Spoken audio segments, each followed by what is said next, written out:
வணக்கம் குரு ஜோதிடம் நேர்கள். நான் உங்கள் அன்பான சயின்டிபிக் வேதிக் அஸ்ட்ராலஜர் அஸ்ட்ரோரஞ்சி பேசுகிறேன். நல்லது நினைக்கும் நல்லதே நடக்கும்.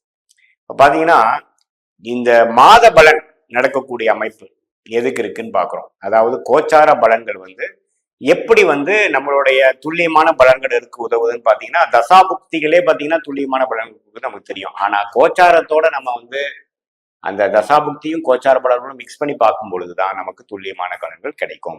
இப்ப பாத்தீங்கன்னா தசாபுக்தியில ஒரு 50% கிடைக்கணுங்கிற ஒரு விதி இருந்ததுன்னா கோச்சாரம் நல்லா இருக்கு, அந்த கிரகம் அந்த தசாபுக்தியோட தசநாதன் கோச்சாரத்துல நல்லா இருக்குது அப்படிங்கிற பொழுது அந்த ராசிக்கு நல்ல ஒரு பாவத்துல இருக்கும் பொழுது அந்த தசாபுக்தியோட பலன்கள் கொஞ்சம் தூக்கலா நடக்கும். அதே கொஞ்சம் சாதகமற்ற இருக்கும் பொழுது இன்னும் கொஞ்சம் இழுபறியாவும் இன்னும் கொஞ்சம் சாதகமற்ற ஒரு பலன் தான் தசாபுக்திகள் நடக்குங்கிறது தெரிஞ்சுக்கணும். ஸோ எப்பவுமே பாத்தீங்கன்னா இந்த சனி பயிற்சி, ராகு கேது பயிற்சி, குரு பயிற்சிங்கிற ஒரு பயிற்சி பலன் இருக்கு இல்லைங்களா, அது மாத பயிற்சியா இருந்தாலும் ஆண்டு பயிற்சிங்கிற ஒரு விஷயத்தையும் நம்ம கருத்தில் கொண்டு தசாபுக்திகளோட மிக்ஸ் பண்ணி நம்ம பலன்கள் எடுக்கிறப்பதான் துல்லியமான பலன்கள் நம்ம எடுக்க முடியும். இந்த காணொலியில சிம்ம ராசிக்கு ஏப்ரல் 2024 இப்படி இருக்க போகுதுங்கிறது பாக்குறோம். சிம்ம ராசியோட அதிபதி யாருங்க? சூரியன். சூரியன் எங்க இருக்கிறாரு? 8ஆம் இடத்துல இருக்கார். மீனத்துல 8ஆம் இடத்துல இருந்து குருவின் வீட்டுலதான் இருக்கிறார். ஆனா அவரு ராகுவோடையும் சேர்ந்து கடந்த ஒரு 15 நாட்களாக ஒரு பிரச்சனைகள் கொடுத்துட்டு இருந்ததுங்க. அதாவது ஏப்ரல் 1ஆம் தேதியில இருந்து ஏப்ரல் 14ஆம் தேதி வரைக்கும் பாத்தீங்கன்னா ராகுவோட பிடியில ராசி அதிபதி என்று சொல்லப்படுகிற சூரியன் மாட்டிக்கிட்டாரு.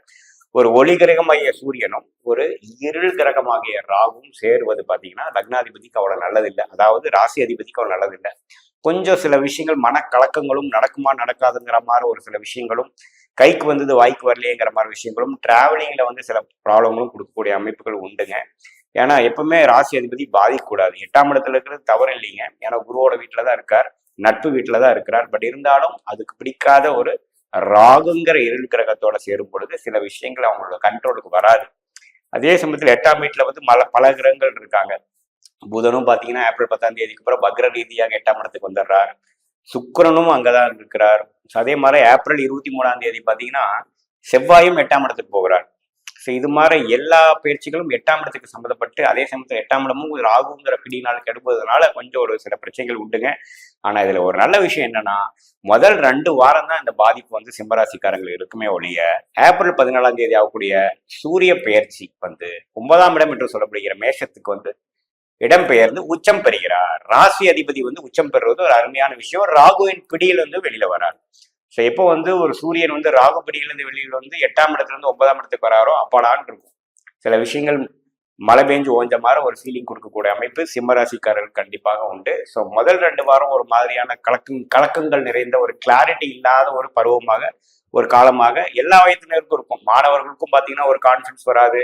தொழிலதிபர்களுக்கும் சில விஷயங்கள் ஜெயிக்குமா ஜெயிக்காதாங்கிற மாதிரி ஒரு முயற்சிகள் மட்டுமே போயிட்டு இருக்குது, பலன் வரலையேங்கிற மாதிரி இருக்கும். ஆனா செகண்ட் ஹாஃப் பாத்தீங்கன்னா எல்லா வயதினருக்கும் ஓரளவுக்கு பாசிட்டிவான ரிசல்ட் வர்றதுக்கு காரணம் பாத்தீங்கன்னா சூரியன் உச்சம் பெறுகிறார். எப்பவுமே ராசி அதிபதி உச்சம் பெறும் பொழுது நல்ல ஒரு அமைப்பு கொடுக்குங்கிறது தான் ஒரு வேத தெய்வத்தோட அமைப்பு. ஸோ அந்த அடைப்புல பாத்தீங்கன்னா அவர் அங்கேயே குரு 9ஆம் இடத்துல இருக்க குருவோட சேரும் பொழுது இன்னுமே பலன்கள் அதிகமா வரப்போகுது. ஸோ குரு 9ஆம் இடத்துல இருந்து இருக்கும் பொழுது அந்த சூரியன் போய் 9ஆம் இடத்துல உச்சம் பெற்று குருவோட சேர்றது அருமையான ஒரு விஷயம். ஸோ இதனால பார்த்தீங்கன்னா சிம்மராசிக்காரர்களுக்கு ஒரு நல்ல ஒரு பலன்கள் கொடுக்கக்கூடிய அமைப்பு செகண்ட் ஹாஃப்ல வருதுங்க. ஃபர்ஸ்ட் ஹாஃப் கொஞ்சம் நீங்க பொறுமையாகவும் பதட்டம் அடையாமல் இருக்கக்கூடிய அமைப்பு நீங்க காக்க வேண்டும். அதுதான் நம்ம கேட்டுக்கிறதுங்க. மீண்டும் மற்றொரு காணொலியில் சந்திப்போம். நன்றி, வணக்கம்.